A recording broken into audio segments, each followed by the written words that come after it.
And thanks to you, Althea. Our Ramadan breakfasting has been interrupted by you. I don't care if all of you gals' Ramadan breakfasting got interrupted by me. And Molly, I have to tell you something. What is it, Althea? And don't you think about calling me a useless object head term all because I'm betrayed you and your friends just like Carla last time, and since the object head term is getting out of hand nowadays. Yeah. Besides, Molly has already improved her behavior back in February of this year, and becoming a non-troublemakers in Season 2 of Equans Go Animate Ramadan Special Series. Alrighty then. Molly, the football head. Football head, football head, football head, football head, football head, football head, football head, football head, football head, football head, football head, football head, football head, football head, football head. Well, Althea Andrea? You're now acting like my sister Victoria 3.0?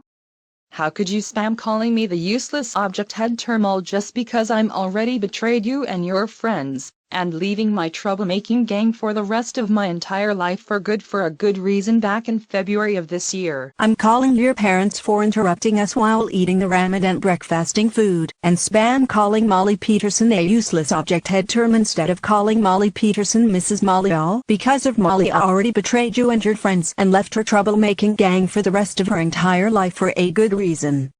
Go home right now. You Victoria Peterson 3.0.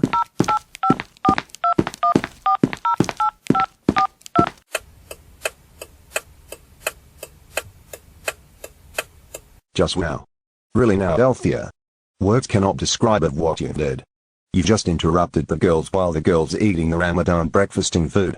Plus, why in the world did you spam calling Molly Peterson a useless and worthless object head term all because of Molly betrayed you and your friends for her own good reason to improve her behavior?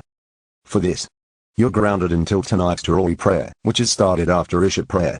Go to your room right now and think about what you've did to Molly Peterson and her new friends. You Victoria Peterson 3.0 and Carla 2.0.